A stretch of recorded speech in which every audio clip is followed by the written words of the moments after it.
بسم اللہ الرحمن الرحیم۔ السلام علیکم ناظرین، دنیا نیوز پر آپ دیکھ رہے ہیں پروگرام نقطہ نظر۔ میں ہوں آپ کا میزبان محمد اجمل جامی، میرے ساتھ تشریف رکھتے ہیں مجیب الرحمان شامی صاحب۔ 16 دسمبر پاکستانی تاریخ میں سیاہ ترین دن کی حیثیت رکھتا ہے۔ اس دن سکوت ڈھاکہ پیش آیا، اور آج بھی جب کہ اتنے برس بیت گئے، ہم یہ کوشش کرتے ہیں، اس خواہش کا اظہار کرتے ہیں کہ یہ جان سکیں کہ آخر ملک دو ٹکڑوں میں کیسے تقسیم ہوا۔ تو اسے جاننے کی کوشش ہم نے اپنے لاسٹ ایئر بھی دسمبر میں کی، جب ہم نے انار خان صاحب سے ایک بڑا تفصیلی انٹرویو کیا، اور آج ایک بار پھر سے یہ آج کا نقطہ نظر اسپیشل ہم ناظرین کی خدمت میں پیش کریں، کیونکہ آج ہمیں ایک ایسی شخصیت نے جوائن کیا پروگرام میں جو ان واقعات کے جو 1969 سے 71 تک بالخصوص پیش آئے، ان کے عینی شاہد رہے۔ میری مراد ہے بریگیڈیئر ریٹائرڈ محمد تاج صاحب سے، جو وہاں پر اس وقت کے 14 ڈیو میں جنرل سٹاف آفیسر تھے، اس وقت کے ڈیو کمانڈر کے، جی او سی تھے یہ، جی او سی کے جی، اور انہوں نے وہاں پر 2 یونٹیں بھی کمانڈ کی، جنرل خادم حسین راجہ کے، ایک ان کے ساتھ رہے اور پھر جنرل ایم رحیم خان صاحب کے ساتھ بھی یہ رہے۔ ٹھیک، تو ان کو ہم نے زحمت دی، کیونکہ انہوں نے بھی اپنی آنکھوں سے کچھ دیکھا ہوگا ان واقعات کو، کہ وہاں فوجی ایکشن کیا کیسے کیوں ہوا، کیسے ہوا، اس سے پہلے کے حالات کیا تھے، جب وہ وہاں پہنچے تو کیا صورتحال تھی، کیونکہ وہ جس پوزیشن میں وہاں رہے وہ بڑی امپورٹنٹ تھی۔ ٹھیک، جنرل کے ساتھ بالکل وہ ساتھ تھے، تو ان کے پاس کئی آرڈرز اور کئی ہدایات موصول ہوتی ہوں گی، تو اس لیے ہم نے زحمت دی آج کے پروگرام میں۔ ان کو خوش آمدید پہلے پروگرام میں کہتے ہیں، پھر گفتگو کا آغاز کرتے ہیں۔ السلام علیکم بریگیڈیئر صاحب۔ وعلیکم السلام ورحمۃ اللہ۔ آپ کا بہت شکریہ، آپ نے وقت دیا۔ کوشش کریں گے کہ آپ سے ہم گفتگو کریں اور ان حقائق کے بارے میں جان سکیں، ان واقعات کے بارے میں جان سکیں جو آپ نے خود اپنی آنکھوں سے دیکھے جب آپ 69 اور 71 کے درمیان ڈھاکہ میں مقیم رہے۔ جی شاہم صاحب۔ بریگیڈیئر صاحب، یہ بتائیے کہ آپ مشرقی پاکستان میں کب پہنچے اور وہاں آپ کا پہلا تقرر کس حیثیت میں ہوا؟ میں 1969 میں ڈھاکہ پوسٹ ہوا، اور میں تھا G S O 1 head quarter 14 div میں، جی ایس او 1 انٹیلیجنس، اور میں وہاں رہا تقریباً نومبر 71 تک۔ تو یہ پیریڈ تھا جو میں نے ڈھاکہ میں سرو کیا۔ وہ جب آپ وہاں پہنچے اس وقت انتخابات نہیں ہوئے تھے، انتخابی مہم جاری تھی؟ نہیں، انتخابات تو 70 میں ہوئے تھے۔ ہاں جی، ٹھیک۔ اور وہاں جو حالات تھے وہ یہ تھے کہ Awami league was the major party, political party in east Pakistan, with Bhashani group having بڑے کم ان کے ممبرز تھے، اور Jamaat Islami was another political party which was in East Pakistan. ٹھیک ہے جی۔ And these 3 political parties were existing at that time in East Pakistan. ٹھیک۔ تو آپ نے جو انتخابی مہم شروع ہوئی تو پھر کیسے حالات تھے اس وقت، اور کیا تاثرات آپ کے تھے اس وقت؟ ہمیں اس سے پہلے بھی اس چیز کا علم تھا کہ عوامی لیگ میجارٹی پارٹی ہے۔ الیکشن کے دوران زیادہ تر عوامی لیگ میجارٹی میں تھی، اور وہی لوگ تھے جن نے ایسٹ پاکستان میں الیکشن لڑا اور کامیاب ہوئے، سوائے 2 سیٹوں کے جو وہ نہیں مل سکے، باقی تمام سیٹیں عوامی لیگ کے کینڈیڈیٹس نے جیتی تھی۔ تو انتخابات کے بعد جو فوجی قیادت تھی اور جو فوجی لیڈر تھے وہاں، ان کا کیسا رابطہ تھا شیخ مجیب الرحمان سے اور عوامی لیگ سے؟ بہت کم رابطہ، ان کا میل ملاپ تو بہت کم تھا، because they were the political leaders, وہ سیاسی لوگ تھے اور آرمی کا اتنا بات چیت نہیں ہوتی تھی، لیکن حالات کو ہمیں علم تھا کہ کیا حالات ہو رہے ہیں یہاں۔ آپ یہ سمجھ رہے تھے کہ حالات قابو سے باہر ہو سکتے ہیں؟ دن بہ دن حالات جو ہوتے تھے اس پاکستان میں وہ بد سے بدتر ہو رہے تھے، اور ہیٹرڈ جو اس کو کہتے ہیں نفرت، وہ وسط پاکستانیز کے ساتھ، خواہ وہ سویلین تھے یا آرمی میں تھے، وہ بڑی ظاہر ہے تھی، اور اس لیے ایسٹ اور ویسٹ میں دونوں میں بڑی ٹینشن تھی۔ نہیں، جب انتخابات ہو گئے، عوامی لیگ نے کامیابی حاصل کر لی، تو اس کے بعد یہ نفرت کون پھیلا رہا تھا؟ کہ عوامی لیگ خود پھیلا رہی تھی؟ دیکھیں، جب الیکشن ہو گئے تو الیکشن ہونے کے بعد ضروری تھا کہ نیشنل اسمبلی سیشن ہو، جو کہ ڈھاکہ میں ہونا تھا، ٹھیک، اور وہ 3 مارچ کو ہونا تھا۔ اب وہ پوسٹ پون ہو گیا۔ 1 مارچ کو پریزیڈنٹ جائے نے اناؤنس کیا کہ national assembly session is postponed indefinitely، اور اس پوسٹ پونمنٹ پہ which was not taken well in East Pakistan, زیادہ لوگ ایک دم سڑکوں پہ آ گئے اور ایجیٹیشن شروع کر دیا۔ اس ایجیٹیشن کا رزلٹ جو تھا وہ بہت برا تھا۔ تقریباً بنگالیوں نے تمام ویسٹ پاکستانیز کو یا بہاریز کو ہر جگہ جس اسٹیشن میں تھے وہاں ان کو قتل کرنا شروع کر دیا، جس سے حالات بہت خراب ہو گئے، اور آرمی بھی ڈپلائی کی گئی کہ وہ کنٹرول کرے situation, but situation was so bad کہ the writ of the government was lost totally. تو یہ پہلی بار پھر آرمی کو باقاعدہ ڈپلوائے کرنا پڑا؟ جی، 2 مارچ کو ڈپلائے کرنا پڑا، اور مختلف علاقوں میں ان کو کنٹرول کرنی پڑی سچویشن، لیکن the situation still remained out of control. شیخ مجیب نے وہاں 6 مارچ کو جلسہ کرنے کا حکم دیا، اور جلسہ کیا، اور ان دا مین ٹائم جو ہمارے ایسٹرن کمانڈ کے کمانڈر تھے اس وقت، صاحبزادہ یعقوب صاحب، وہ انہوں نے ریزائن کر دیا، اور نئے کمانڈر جنرل ٹکا خان آ گئے۔ ان کے آنے کے بعد 7 مارچ کو شیخ مجیب نے اپنی یہ پولیٹیکل میٹنگ کی، جس میں تقریباً 3-4 لاکھ آدمی موجود تھا۔ بہرحال انہوں نے آرمی کو وڈرا کرنے کا حکم دیا کہ آرمی وڈرا کریں۔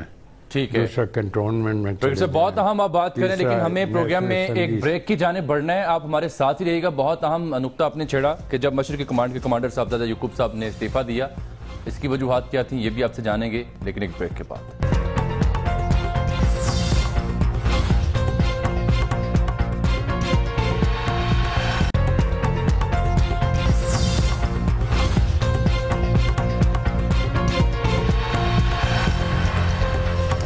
ویلکم بیک ناظرین، ہم گفتگو کر رہے ہیں آج بریگیڈیئر ریٹائرڈ محمد تاج صاحب سے، جو ڈھاکہ میں مقیم رہے، سکوت ڈھاکہ کے عینی شاہد ہیں، اور گفتگو کر رہے تھے ہم بریک سے پہلے اس معاملے پر کہ کیوں مشرقی کمانڈ کے کمانڈر صاحبزادہ یعقوب صاحب نے استعفیٰ دیا۔ اس سے آگے بات کو لے کر جا رہے تھے، لیکن بریک سے پہلے اس مسئلے کو ایڈریس کیجیے گا کہ صاحبزادہ یعقوب صاحب نے کیوں استعفیٰ دیا۔ صاحبزادہ یعقوب صاحب نے جو استعفیٰ دیا وہ اس لیے دیا کہ وہ یہ چاہتے تھے کہ نیشنل اسمبلی سیشن اگر پوسٹ پون ہوتا ہے تو اس کی ڈیٹ دی جائے، لیکن 1 مارچ جب یحییٰ صاحب نے اناؤنس کیا الیکشن کو پوسٹ پونمنٹ کے لیے اجلاس کو، تو اس وقت اجلاس کا انہوں نے ڈیٹ نہیں دی، تاریخ نہیں دی، تو صاحبزادہ صاحب نے اس کی وجہ سے استعفیٰ دے دیا، اور ان کو بدلی کر دیا گیا ٹو ویسٹ پاکستان۔ اچھا، آپ یہ بتائیے بریگیڈیئر صاحب، اگر یہ اجلاس اسمبلی کا ملتوی نہ ہوتا تو پھر وہ حالات وہ خراب نہ ہوتے آپ کے خیال میں جو بعد میں ہوئے؟ اگر اس کی ڈیٹ دی جاتی اور اسمبلی سیشن ہوتا تو شیخ مجیب نے چیف پرائم منسٹر بننا تھا، کیونکہ وہ میجارٹی اس کے پاس تھی، تو اس لیے اس کا کیا اثر ہوتا، that was to be seen at that time. No one knew what effect will it have. تو اس لیے وہ اس اسمبلی کا سیشن ضرور ہونا چاہیے تھا اور اس میں کوئی ہنڈرنس نہیں ہونی چاہیے تھی، لیکن وہ اسمبلی سیشن نہیں ہوا جس نے حالات کو اور زیادہ خراب کر دیا۔ آپ کی اپنی رائے اس وقت کیا تھی؟ میری ذاتی رائے یہ تھی کہ الیکشن کے بعد نیچرل آؤٹ کم یہ ہوتا ہے کہ نیشنل اسمبلی سیشن ہوتا ہے، اور نیشنل اسمبلی سیشن ہونا چاہیے تھا، اور ویسٹ پاکستان سے کافی لیڈر وہاں پہنچ چکے تھے اس وقت۔ تو جب اب فوج کو وہاں بلا لیا گیا اور فوج ڈپلائے کر دی گئی مارچ کے بعد، التوا کے بعد، تو پھر باقاعدہ ملٹری ایکشن کیوں شروع ہوا؟ اس میں کیا حالات ہوئے؟ ہاں، اس کے حالات بڑے لمبے چوڑے ہیں اور یہ حالات کو سمجھنے کی بات ہے۔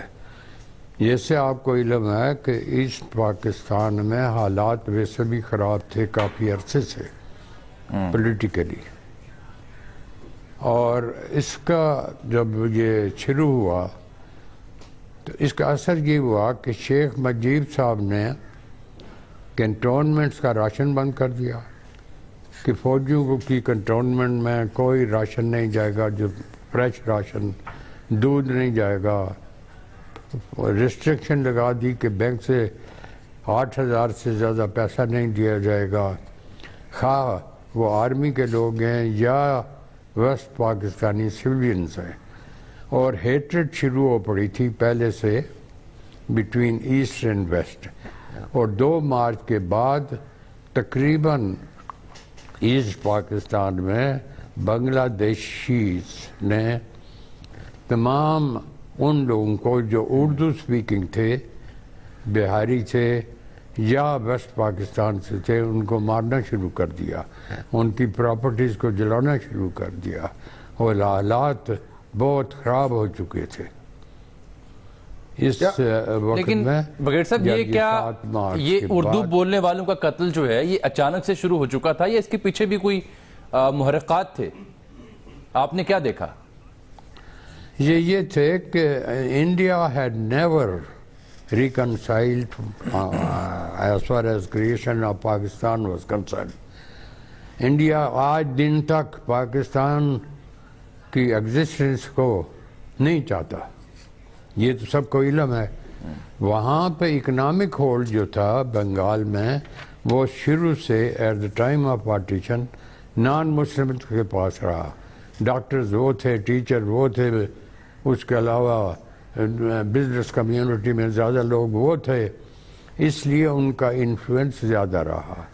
دوسرا، ایسٹ پاکستانیز کو یہ آئیڈیا تھا کہ ہمیں جو رائٹس ہیں ان کے وہ ڈینائی کیے جا رہے ہیں، ان کو اکنامکلی سپورٹ نہیں کیا جا رہا، کوئی ڈیولپمنٹ اس علاقے میں نہیں ہو رہی، اس لیے اور all this propaganda was started by India and they come to this propaganda. بگڑی صاحب، یعنی فوجی ایکشن سے پہلے یہ جو صورتحال پیدا ہوئی اس میں کتنے لوگ ٹارگٹ ہوئے؟ کیا فوج پر بھی حملے شروع ہو گئے تھے؟ نہیں، فوج پر حملہ کرنا آسان کام نہیں ہے، ٹھیک، فوج پر حملے نہیں کیے، لیکن اکا دکا جو آدمی تھے فوجی، اگر وہ اکیلے ملتے تھے تو ان کو ہیوملیٹ کیا جاتا تھا۔ There was total hatred for West Pakistanis, West Pakistani army and West Pakistanis. کتنے لوگ ایسے ہوں گے بہاری اور اردو سپیکنگ جو نشانہ بن گئے، اور کیا کیا ظلم ان کے اوپر ڈھائے گئے اس وقت؟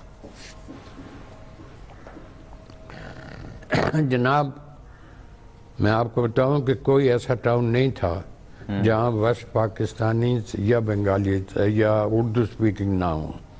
ان اردو سپیکنگ کو مارا گیا، ان کے بچوں کو مارا گیا، ان کی فیملیز کو مارا گیا، ان کو ہیوملیٹ کیا گیا، یعنی ایٹ ایوری سٹیپ۔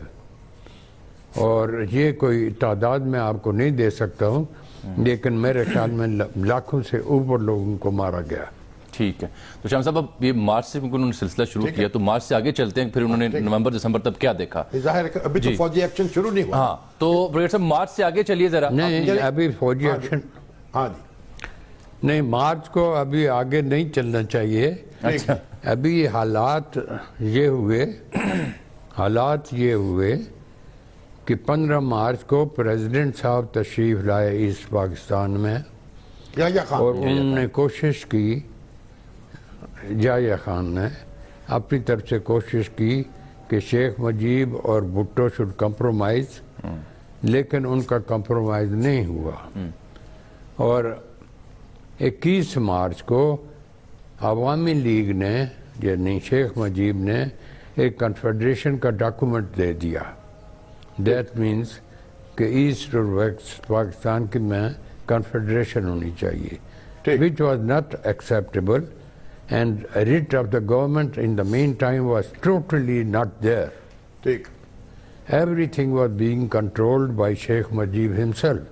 جو کچھ بھی وہ ریسٹرکشن لگا سکتے تھے انہوں نے لگائی.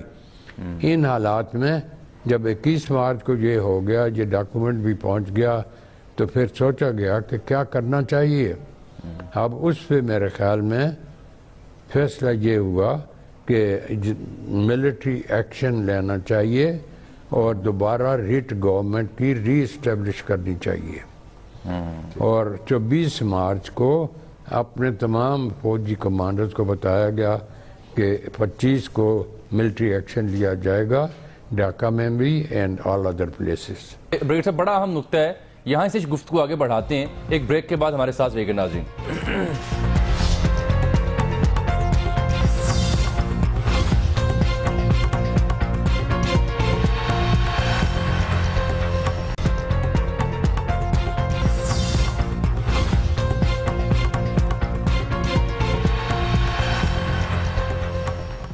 ویلکم بیک ناظرین. بریگیڈیئر ریٹائرڈ محمد طاہر صاحب یہ بتا رہے تھے کہ 21 مارچ کو شیخ مجیب نے کنفیڈریشن کا لیٹر دے دیا, جس کے بعد یہ فیصلہ کیا گیا تجویز دی کہ ریٹ آف اسٹیٹ بحال کرنے کے لیے ملٹری آپریشن کیا, جو 25 مارچ کو شروع ہوا. آپ نے یہ پوچھا تھا کہ یہ جب یحییٰ خان کے ساتھ ملاقات ہوئی تو پھر یہ تجویز انہوں نے پیش کر دی تھی. ٹھیک ہے.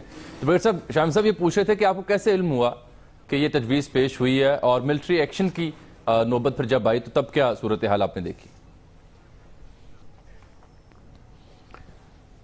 یہ مجھے کیسے علم ہوا؟ یہ ایسے علم ہوا جیسے میں نے آپ کو پہلے بتایا کہ میں GSO-1 انٹیلیجنس تھا. انٹیلیجنس سمجھتے ہیں نا؟ جی جی. تو اس لیے مجھے اطلاع تھی, مجھے پتا تھا اس چیز کا.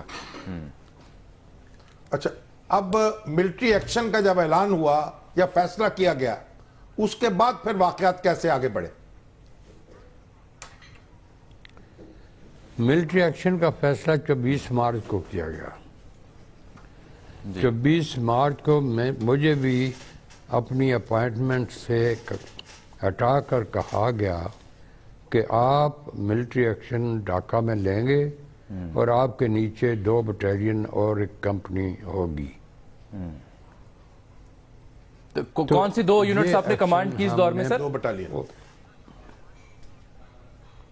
32 پنجاب اور 18 پنجاب اور 1 کمپنی 22 بلوچ کی. ٹھیک.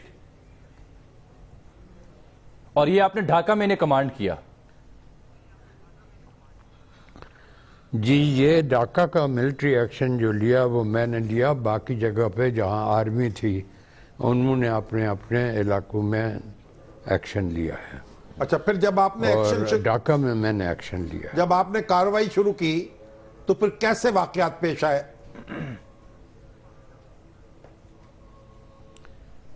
انفارمیشن یہ تھی کہ ڈھاکہ میں کافی مکتی بہنیز آ گئے ہیں. مکتی بہنیز آپ کو پتا ہے, they were Indian trained, both Bengalis as well as Indian nationals. اور زیادہ کنسنٹریشن جو تھی, ایک چیز میں آپ کو اور بتاؤں جو آپ کو شاید نہیں پتا ہے, کہ 2 مارچ جب وہاں گڑبڑ شروع ہوئی تو تمام یونیورسٹیز, کالجز, سکولز بند کر دیے گئے تھے. ٹھیک. تو یہ کالجز اور سکولز میں اب مفتی بینیز آگے تھے. تو ہمیں یہ اطلاع تھی کہ اقبال ہال اور جگن ناتھ ہال میں اور پولیس کے مختلف پولیس اسٹیشنوں پہ مفتی بینیز کافی تعداد میں ہیں، اور اس لیے ہمیں کوئی شک نہیں تھا کہ ہمیں ریزسٹنس ملے گی.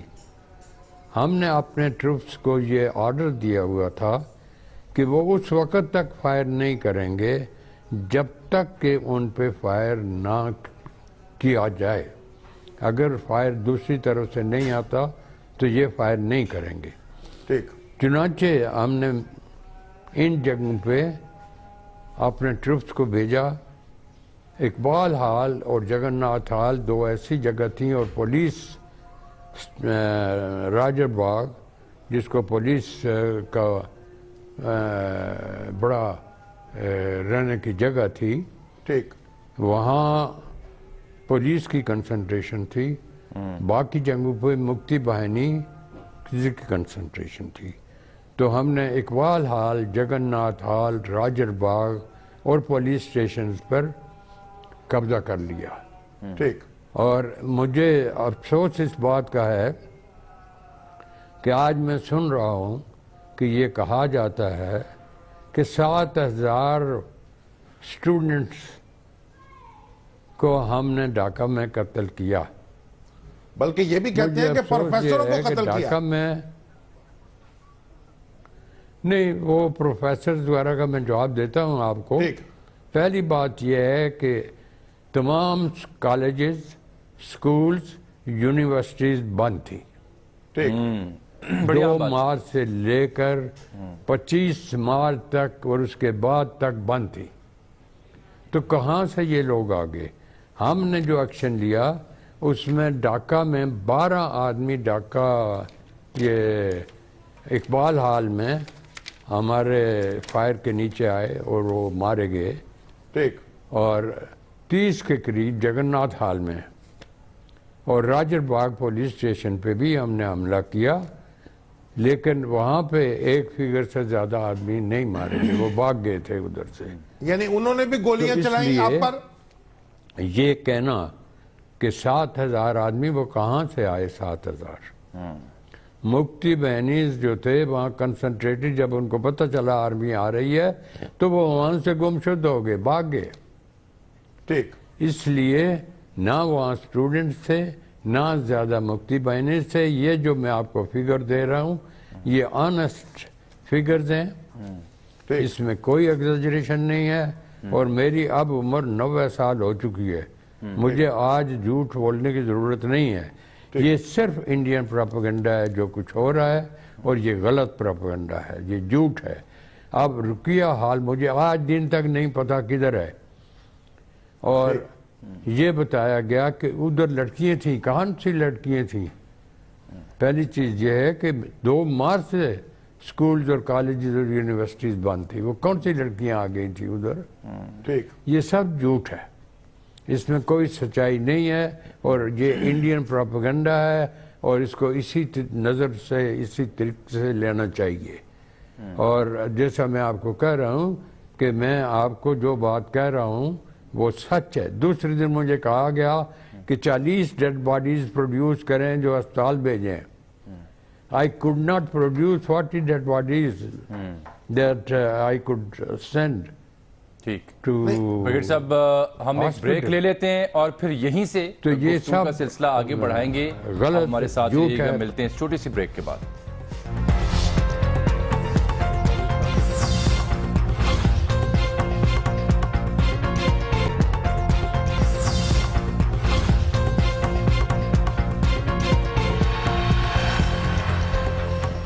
ویلکم بیک ناظرین. شامی صاحب اس بریک سے پہلے برگیڈ صاحب یہ کہہ رہے تھے جنہوں نے ملٹری ایکشن کیا اقبال ہال اور جگن ناتھ ہال اور پولیس اسٹیشن میں، تو اس میں ٹوٹل جنہوں نے فگر بتایا وہ تو بنتا ہے 30 ایک جگہ اور 12 ایک جگہ، تو 40 باڈیز وہ پیش ہی نہ کر سکے اسپتال میں جب انہیں کہا گیا. تو برگیڈ صاحب یہ بات ذرا وضاحت کر دیں کیونکہ ہمیں بھی سمجھ نہیں آ سکی. کس چیز کی؟ جی میں آپ کو بتا رہا ہوں کہ اقبال ہال میں ہم نے تقریباً 12 آدمی کی وہاں ڈیتھ ہوئی. ٹھیک. جگن ناتھ ہال میں تقریباً 30 آدمی مارے گئے. اور جہاں تک راجر باغ کا تعلق ہے وہاں کے فگرز مجھے نہیں پتا، لیکن وہ زیادہ آدمی نہیں مارے گئے تھے وہاں، کہ وہ بھاگ گئے تھے وہاں سے. تو باقی جو ہے یہ مفتی بہنیز وغیرہ جتنے بھی ہیں، یہ جو ہی ان کو پتہ چلا کہ آرمی آ رہی ہے تو یہ وہاں سے اپنی اپنی جگہوں سے بھاگ گئے تھے. اور چند آدمی رہ گئے تھے اقبال ہال، جگن ناتھ ہال وغیرہ میں. تو یہ جو ہے یہ جھوٹ جو ہے یہ انڈین کا پراپیگنڈا ہے اور کچھ بھی نہیں ہے. اتنے آدمی ہی نہیں تھے، جیسے میں نے کہا میں 40 آدمی پروڈیوس نہیں کر سکا نیکسٹ ڈے. اچھا بگھڑی صاحب، یہ انہوں نے آپ پر فائر کیا یا وہ نہتے تھے؟ جی فائر کیا. اچھا انہوں نے فائر میں نے آپ کو یہ عرض کیا کہ ہم نے یہ آرڈر کیا تھا کہ جب تک ادھر سے فائر نہیں ہوتا ہمارے ٹروپ فائر نہیں کریں گے، اور اگر فائر آتا ہے تو پھر پورا جواب دیں گے جیسے فوجی ایکشن ہوتا ہے. تو وہ جواب انہوں نے ان کو دیا، جس میں 12 آدمی مارے گئے اقبال ہال میں، 30 کے قریب جگن ناتھ ہال میں، اور کچھ آدمی مارے گئے راجر باغ میں. تو ٹروپس میں اور سے یہ فگر تقریباً ٹروپس میں سے بھی کچھ نشانہ بنے؟ نہیں، اللہ کی خیریت ہے اور ٹروپس بالکل صحیح سلامت بگڑی صاحب یہ تو آپ نے ڈھاکہ کی صورتحال بیان کی جہاں پہ آپ ایکشن کر رہے تھے. باقی شہروں کے بارے میں بھی اطلاع ہے آپ کو اسی عرصے کے دوران کہ وہاں پہ کیا صورتحال بنی اسی عرصے میں؟ وہاں بھی یہ تقریباً ہر جگہ پہ یہ اسی طریقے سے معاملہ رہا. ڈھاکہ کی انفارمیشن اور اس کے بعد میں راجشاہی تک گیا تھا، وہاں تک کی تمام انفارمیشن میں آپ کو دے سکتا ہوں. اچھا یہ بات کہی جاتی ہے کہ یونیورسٹی میں جو ٹیچرز تھے، پروفیسر تھے، ان کو بھی نشانہ بنایا گیا اور بڑی تعداد میں ان کو قتل کر دیا گیا. میں نے عرض کیا ہے کہ یونیورسٹیز بند تھیں، ٹیچرز اپنے اپنے گھروں میں تھے. کوئی ٹیچر ڈھاکہ یونیورسٹی میں نہیں تھا، نہ ڈھاکہ کالجز میں تھے. تو یہ کہاں سے پکڑ کے مارے گئے؟ یہ سب جھوٹ ہے، یہ پروپیگنڈا ہے، یہ غلط باتیں ہیں. اچھا جب آپ نے انڈیا کی طرف سے آپ نے ایکشن کیا تو اس کے بعد پھر حالات قابو میں آ گئے، امن قائم ہو گیا؟ بالکل جی، امن قائم ہو گیا. اس کے بعد 2-3 دنوں میں ہم نے تمام بجلی پانی ہر چیز ریسٹور کر دیا اور ڈھاکہ میں سچویشن نارمل ہو گئی. تو پھر اس کے بعد پھر خرابی کیسے پیدا ہوئی؟ اس کے بعد خرابی ایسے پیدا ہوئی کہ بنگال کی جتنی ریجمنٹس وہاں تھیں انہوں نے ریوولٹ کر دیا. ای پی آر کے بنگالی ٹروپس نے ریوولٹ کر دیا. اس کے علاوہ انڈین آرمی نے مفتی بہنی زیادہ بھیج دیے اندر. پوری ایسٹ پاکستان پاپولیشن ہاسٹائل ہو گئی، بنگالی سب ہاسٹائل ہو گئے. اس لیے سچویشن بہت خراب ہو گئی. اس سچویشن کو کنٹرول کرنے کے لیے پھر آرمی، جو بھی ویسٹ پاکستانی آرمی تھی جتنی بھی وہاں تھی، انہوں نے اپنی طرف سے پوری کوشش کی.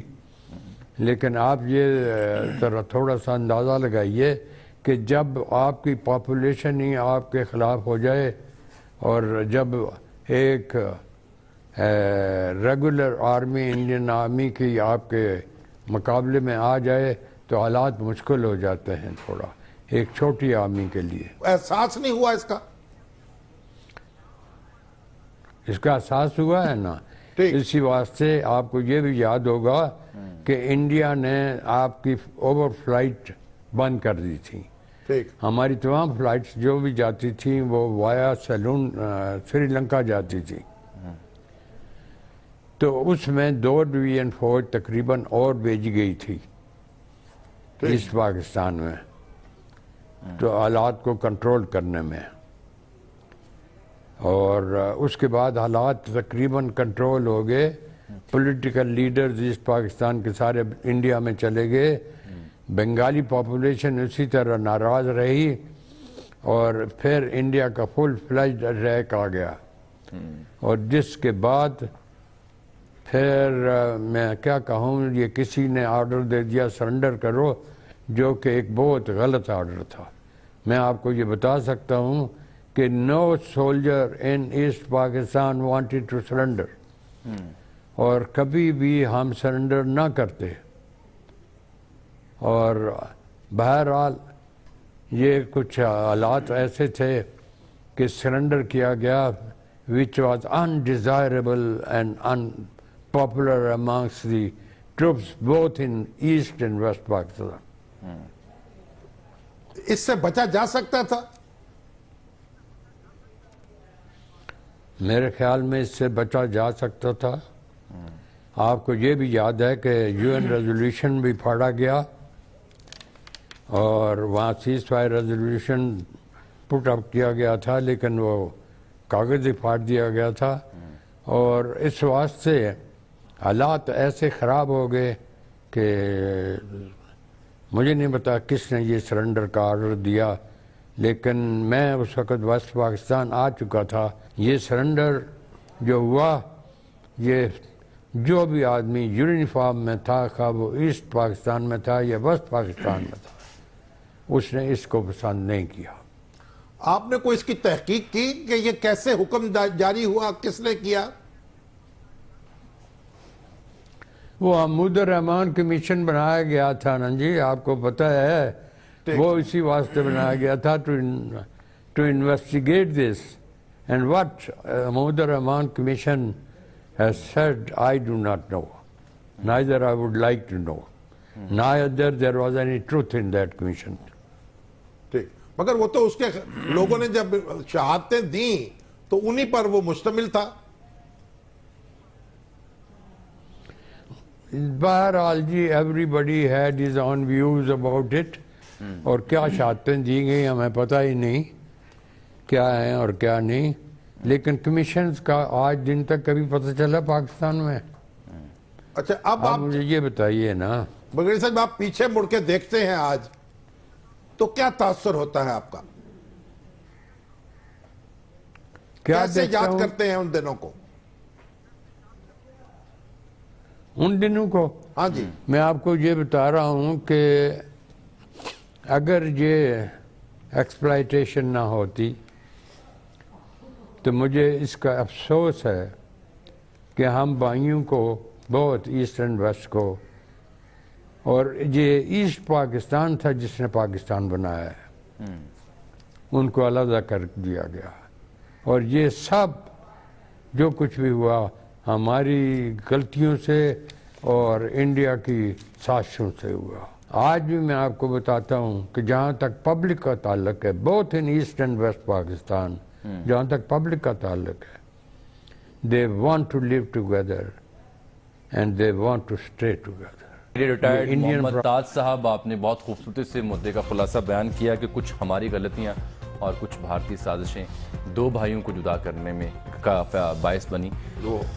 شام صاحب, کیا کہا ہے مدعا تو انہوں نے خود بیان کر دیا سارا, کہ چھوٹی چھوٹی رنجشیں ایک حادثہ سا بن گئی اور چھوٹی چھوٹی رنجشوں سے دوستی جاتی رہی. کچھ ایسا ہی ہوا ہے سر. اور ان افسوسناک جملوں اور یادوں کے ساتھ ہی ہم اجازت چاہتے ہیں ناظرین سے. ملاقات ہوگی اگلے پروگرام میں, تب تک کے لیے اللہ حافظ.